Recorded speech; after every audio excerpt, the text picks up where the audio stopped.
आज के इस धार्मिक समागम में हम सबके बीच में उपस्थित हमारे हिज होलीनेस गोपाल कृष्ण गोस्वामी महाराज जी, जो इस्कॉन ब्यूरो के चेयरमैन हैं इंडिया के, और हमारे हिज होलीनेस लोकनाथ स्वामी महाराज जी, यहाँ उपस्थित बड़ी संख्या में हमारे कृष्ण भक्त और कृष्ण भक्त के साथ साथ अध्यात्म से जुड़े हुए हमारे सभी सज्जनवृंद, और बड़ी संख्या में हमारे नौजवान साथी जो अध्यात्म से प्रेरित होकर ओतप्रोत होकर यहाँ इतनी बड़ी संख्या में आए हैं। सबसे पहले तो आप सबका हार्दिक अभिनंदन, आप सबका हार्दिक स्वागत। मित्रों, अभी हम सब लोगों को स्वामी लोकनाथ जी का मार्गदर्शन मिला और उसके बाद हमें हिज होलीनेस गोपाल कृष्ण जी का मार्गदर्शन मिला है। ऐसी महान विभूतियों के प्रवचन के बाद मैं आपको कुछ कहूं, इसकी कोई आवश्यकता नहीं है, लेकिन आया हूं तो हमारे आयोजकों की इच्छा थी कि मैं भी कुछ बोलूं। सबसे पहले तो ये एक ऐतिहासिक पल है जब स्वामी प्रभुपाद ने यहाँ दिल्ली में इस मंदिर को बनाने की मन बनाया होगा। उस समय से लेकर के इस रचना में इतने लंबे समय तक हमारे सभी लोग इस प्रयास में लगे रहे और 1998 में ये भारत रत्न श्री अटल बिहारी वाजपेयी जी के करकमलों द्वारा इसका शुभारंभ हुआ। और आज हम सब लोग इस अध्यात्म की दुनिया में, इस अध्यात्म के स्थान पर 25वां साल मना रहे हैं। इसके लिए मैं आपको विशेष बधाई देता हूं। इन 25 सालों में इस मंदिर से और इस ज्ञान के स्थान से कितने लाखों लोगों ने इस अध्यात्म में प्रभावित होकर के अपने जीवन को बदलने का निश्चय किया होगा।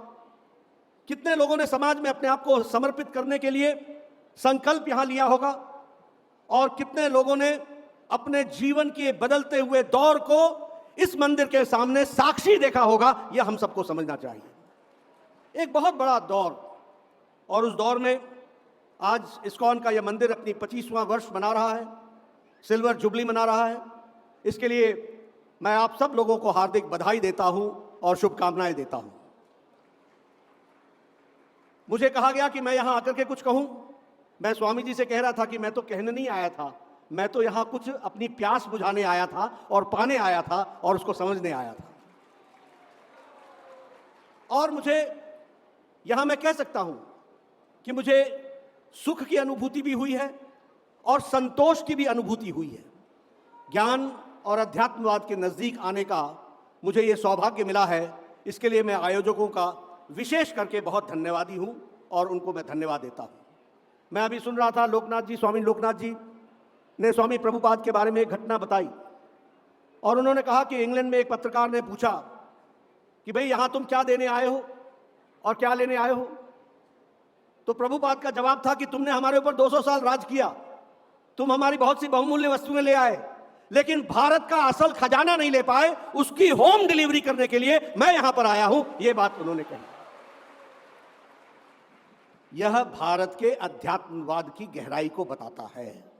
यह घटना अपने आप में भारत क्यों हमेशा हर परिस्थिति में, विषम परिस्थिति में भी अपनी संस्कृति के साथ चमकता रहा, उसका यह रूप हमको देखने को मिलता है।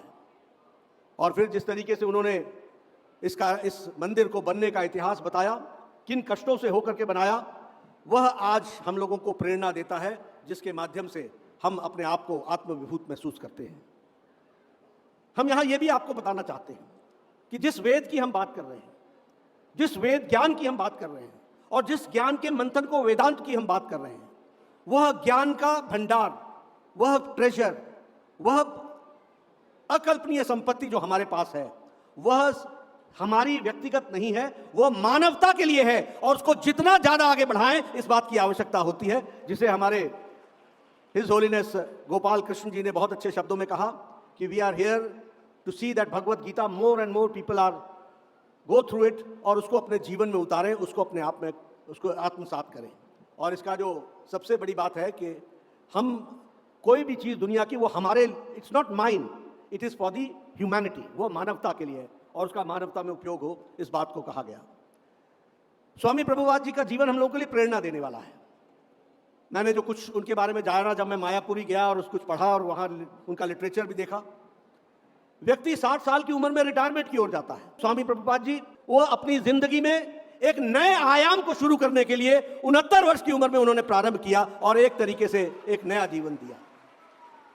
हम सब लोग जानते हैं कि 14 बार उन्होंने दुनिया का भ्रमण किया, वेदों को पहुंचाया, गीता को पहुंचाया, गीता के मंत्र को पहुंचाया, करोड़ों लोगों की जिंदगियों में बदलाव लाए और उस मानवता के विषय को आगे बढ़ाने का काम किया है।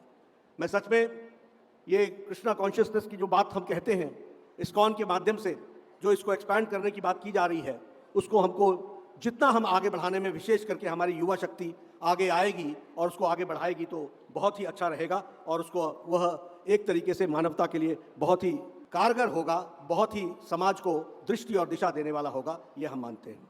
मैं यहाँ आपसे इस बात की भी चर्चा करना चाहता हूँ कि जब वेद और ज्ञान की हम बात करते हैं तो यह भारत की ताकत है जो उसको विश्व गुरु बनाता है और विश्व गुरु बनाने के लिए जो ज्ञान हमारे पास है उसको हमको संजो करके दुनिया में बिखेरना चाहिए, उसकी आवश्यकता है। मुझे पूरा विश्वास है कि आप सब लोग इस कार्य को करेंगे। मैं यहाँ ये भी आपके साथ शेयर करना चाहता हूँ कि भारत की राजनीति में भी अध्यात्म का एक बहुत बड़ा रोल रहा है और भारत की राजनीति में अध्यात्मवाद को बढ़ाने के लिए जिन नेताओं ने सबसे ज्यादा काम किया है वो मैं गौरव के साथ कह सकता हूं कि पहले अटल बिहारी वाजपेयी जी ने किया और अब हमारे प्रधानमंत्री नरेंद्र मोदी जी कर रहे हैं। इस बात को भी मैं गौरव के साथ कहना चाहता हूं। यह अध्यात्म का स्थान है, लेकिन राजनीति की अगर संस्कृति बदली तो राजनेताओं का भी चाल चलन और संस्कृति बदली है, यह भी हमको समझना चाहिए। और जब मैं ये कहता हूं, एक समय में हमारे नेता मंदिरों में जाने से शर्माते थे और आज अध्यात्मवाद की दुनिया में अध्यात्मवाद का प्रभाव से आज जो नेता विरक्त भाव से दूर खड़े थे वो चंदन लगा करके आजकल मंदिरों के दर्शन के लिए दिखते हैं, ये भी हमको याद रखना चाहिए। वो जनेऊ दिखा करके बताते हैं कि हम भी अध्यात्मवाद से प्रभावित हैं। यह संस्कृति, राजनीतिक संस्कृति का बदलाव हमने देखा है। हमने देखा है वो काशी का विश्वनाथ, बाबा विश्वनाथ का मंदिर, आज वो क्या भव्य मंदिर बन गया है और दुनिया वहां आ रही है और बाबा के दर्शन कर रही है, वो भी हमने देखा। हमने देखा आदि शंकराचार्य जी की मूर्ति जो स्थापित की गई है, उसको भी हम लोगों ने देखा। हम लोगों ने अनेक मंदिरों के पुनर्जीवन करने में जो योगदान भारत सरकार ने प्रसाद के माध्यम से किया है, वह भारत के अध्यात्मवाद का गौरव बताता है और गौरवान्वित होने के लिए हम लोगों को प्रेरित करता है। ये बात हम जरूर कहना चाहेंगे। इसलिए मित्रों, आज यहाँ इस मंच से मैं ये जरूर कहूँगा कि राजनीति में भी code of conduct is very important. बहुत से लोग बोलते हैं कि everything is fair in war, I not use the other word. बहुत से लोग कहते हैं कि in politics everything is fair, but I say that in politics you are only successful if you are maintaining the code of conduct। क्या करना, क्या नहीं करना, क्या उचित, क्या अनुचित, इसका अगर बोध नहीं होगा तो राजनीति किसी काम की नहीं है। वो एक ऐसे शरीर है जिसमें आत्मा ही नहीं रहती है। इस बात को भी हमको समझना चाहिए। और इसीलिए मैं यहाँ हमेशा आप सब लोगों से ये कहना चाहता हूँ कि अगर उस आत्मा को पहचानना है और उस आत्मा को मजबूती प्रदान करनी है, अगर इसका विवेक रखना है, what to do, what not to do, क्या करना है, क्या नहीं करना है, क्या हमारे को अपने आप को वर्जित करना है और किस काम के लिए जीवन देना है, इसका अगर विवेक जानना है तो सबसे अच्छा उत्तम रास्ता भगवत गीता को समझना है। उसी से रास्ता निकलता है। इस बात को भी हमको ध्यान रखना है। इसलिए मित्रों, आपका मैं अधिक समय नहीं लूंगा। मुझे बताया गया कि यहाँ सांस्कृतिक कार्यक्रम भी हो रहे हैं। हम जो सार्वजनिक जीवन में रहते हैं उनको कई बार कई कठिनाइयों का भी सामना करना पड़ता है। लोग सांस्कृतिक कार्यक्रम को देखने के लिए आते हैं और हम जैसे राजनेता खड़े हो जाते हैं तो उसमें बड़ी दिक्कत भी होती है। लेकिन आपने मेरी बात सुनी और आप लोग ने हमारी हौसला अफजाई की है। इसके लिए मैं विशेष करके अपने भक्तों को, इस्कॉन के भक्तों को धन्यवाद देता हूं और आपसे प्रेरणा लेकर के अपने काम को आगे बढ़ाता हूं। बहुत बहुत धन्यवाद। ओके, जोरदार तालियां एक बार फिर से आदरणीय जेपी नड्डा जी के लिए। बहुत ही एक्टिवली, बड़े रिस्पॉन्सिबली सेवा कर रहे हैं एज अ बीजेपी प्रेसिडेंट।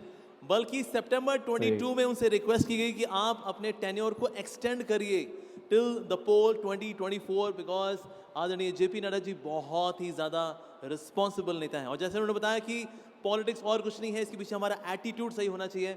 और जैसे मोदी जी बोलते हैं कि पॉलिटिक्स और कुछ नहीं है, ये तो सेवा का मौका है जो परमात्मा ने हमको दिया है कि हम सबकी सेवा कर सकें। और उसी मूड में आगे बढ़ रहे हैं। और हमारे बीच में आदरणीय जेपी नड्डा जी ने आकर के हमें यहाँ पर आके एक्चुअली इस प्रोग्राम की शोभा बढ़ाई है, तो हृदय से उनका बहुत बहुत धन्यवाद। जोरदार तालियां एक बार फिर से आदरणीय जेपी नड्डा जी के लिए प्लीज एवरीवन, पीछे वाले। और अब मैं रिक्वेस्ट करूंगा हिज होलीनेस गोपाल कृष्ण गोसाई महाराज जी से टू काइंडली फेलिसिटेट आदरणीय जेपी नड्डा जी। के समान है ये मंदिर सरदी।